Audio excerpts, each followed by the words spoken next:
ሰላም እንዴት ናችሁ? የእግዚአብሔር ጸጋና ሰላም በያላችሁበት ይብዛ።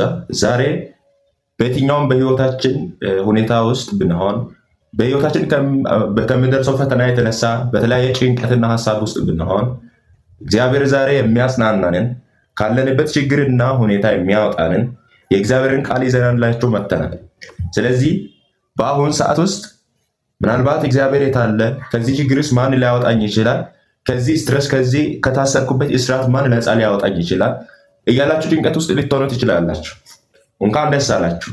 ዛሬ በዚህ ቪዲዮ ወደ እናንተ ደርሶ ከሆነ እግዚአብሔር የሚያጽናና ከታሰርንበት የሚያወጣን ከተጨነቅንበት በየትኛውም ሁኔታ ውስጥ ብንሆን መንፈስ ቅዱስ ልኮ ነፃ የሚያወጣበትን ጥቂት ሀሳብን አካፍላችሁ በፊታችሁ አለሁኝ።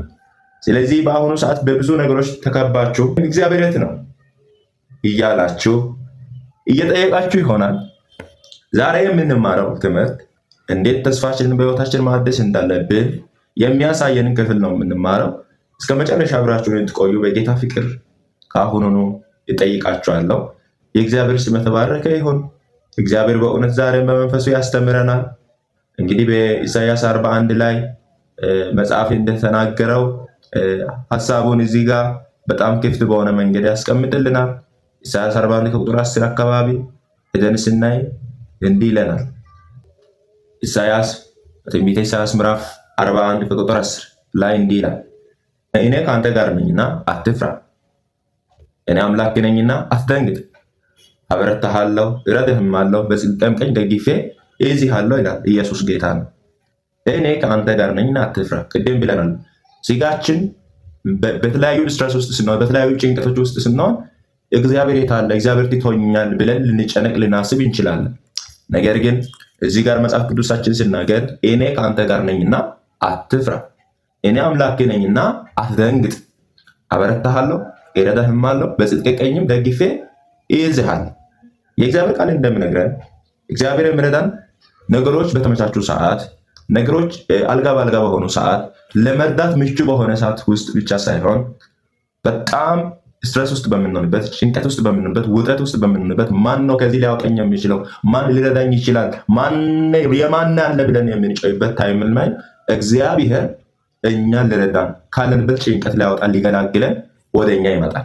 ስለዚህ እዚህ ክፍል ላይ በጣም በሰፊው የምናየው ነገር አንደኛ የእግዚአብሔር እርዳታ፣ ከእግዚአብሔር ጋር ያለ ሰው አለመፍራት፣ ቀጥሎም ደግሞ ከእግዚአብሔር አምላክነት የተነሳ አለመደንገጥ፣ ቀጥሎ ደግሞ አበረታሃለሁ። እግዚአብሔር በየትኛውም ሁኔታ ውስጥ ብንሆን፣ ችግር ውስጥ ብንሆን፣ ብንደክም፣ ሁኔታዎች ህይወታችንን ተጭነው ግራ ቢያጋቡ ሊያበረታን የሚችል ካለንበት ከደከምንበት ነፃ ሊያወጣን የሚችል እግዚአብሔር አምላክ አብሮን እንዳለ ዛሬ ሊያበስርላቸው ይወዳሉ። ይረዳሃማል፣ የምረዳን በጽድቄ ቀኝ ደግፌ እይዝሃለሁ። ኦ ማይ ጋድ! በጣም የሚገርም እግዚአብሔር አምላክ የተባረከ ይሁን። በጣም የተባረከ ክፍል ነው። የሚያጽናና ነፃ የሚያወጣ ከደከምን፣ ምናልባት ሰዎች ሊተውን ይችላሉ፣ ምናልባት ሁኔታ ሊከብደን ይችላል፣ ቀኑ ሊጨልምብን ይችላል።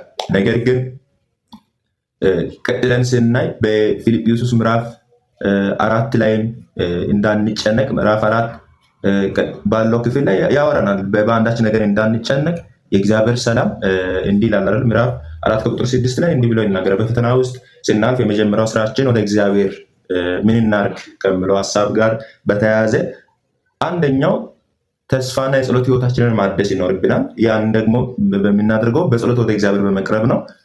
ያንን ደግሞ በፊልጵስዩስ ምዕራፍ 4 ከቁጥር 6 ላይ በነገር ሁሉ በጸሎትና በምልጃ ከምስጋና ጋር ልመናችሁን በእግዚአብሔር ፊት አስታውቁ እንጂ በአንዳች ነገር አትጨነቁ። ልመናችሁን በእግዚአብሔር ፊት ምን አድርጉ? አስታውቁ እንጂ። ጭንቀት አለ፣ ችግር አለ፣ ነገሮች አሉ፣ ይሶክ እግዚአብሔር አለ። ለሱ ከምስጋና ጋር አሜዚንግ። ፈተና ውስጥ ሆነን እግዚአብሔርን ማመስገን፣ ችግር ውስጥ ሆነን እግዚአብሔርን ማመስገን። በጣም ከባድ ሁኔታዎች ክራውድድ ናቸው፣ አይመቹም፣ ልናመሰግንበት በምንችለው ሁኔታ ውስጥ አይደለም። ነገር ግን ለእግዚአብሔር ክብር መስጠት። ጭንቀታችሁ በጸሎት ወደ እግዚአብሔር ሲታወጡ ከማሰብ ሁሉ በላይ የሚሆን የእግዚአብሔር ሰላም አይደለ? ዝቅ ብላችሁ ስታነቡ አእምሮን የሚያልፍ የእግዚአብሔር ሰላም ይላል እና በእግዚአብሔር ሰላም ውስጥ ራሳችንን እንድናገኝ እፈልጋለሁ። በጣም ዛሬ ላይ ብዙዎቻችን ስንጨነቅ ለሰዎች ነው ሀሳባችንን የምንናገረው። ስትረስ ውስጥ ስንሆን ነገሮች ግራ ሲገቡን ለእግዚአብሔር ከመናገር በጸሎት ከመንበርከክ ይልቅ ለሰዎች ነው ሀሳባችንን የምንናገረው እና አሁን ግን መጽሐፍ ቅዱስ የሚለው ልመናችሁን ከምስጋና ጋር ለእግዚአብሔር አስታውቁ እንጂ በአንዳች አትጨነቁ። በእግዚአብሔር ፊት አስታውቁ። ተጨንቃለህ? እግዚአብሔር ያውቃል እኮ የውስጥን። አዎ ያውቃል። መጽሐፍ ቅዱስ ግን የሚነግረን አስታውቁ። ስለማያውቅ አይደለም። ለእግዚአብሔር ስንናገር ልባችን ይረካል። መንፈስ ቅዱስ ማንነታችንን ያሳርፈዋል። አብሮን ያለውን የማይጥለንን እግዚአብሔርን ስናውቅ አልተውም፣ አልጥልህም፣ በቀኝ እጄ ይዣለሁ፣ እደግፍሃለሁ፣ እረዳሃለሁ፣ አበረታሃለሁ፣ አትፍራ የሚለንን እግዚአብሔርን ስናውቅ እንበረታለን። ክብር ለአምላካችን ለእግዚአብሔር። እንደገና እንቆማለን። በዚች ምድር ሁላችንም ደካሞች ነን። ሳምታይም በጣም ስትረስ ውስጥ ልንገባ እንችላለን። በተለያየ ነገር ውስጥ ልንገባ እንችላለን። ነገር ግን ከዛ ሊያወጣን የሚችለው አንድ ነገር ነው፣ ወደ እግዚአብሔር መቅረብ፣ ወደ እግዚአብሔር እጆቻችን ወደ እግዚአብሔር ማንሳት። ያ ነው የመጨረሻው የኛ አማራጭ። እግዚአብሔር አምላክ በነገር ሁሉ ይባርካችሁ። በእውነት ጥቂት ሰው በዚህ ይጽናናል ብዬ አምናለሁ። እግዚአብሔር አምላክ ደግሞ በሌላ ቪዲዮ እስከሚያገናኘን የእግዚአብሔር ሰላም ከእናንተ ጋር ይሁን። ቻው።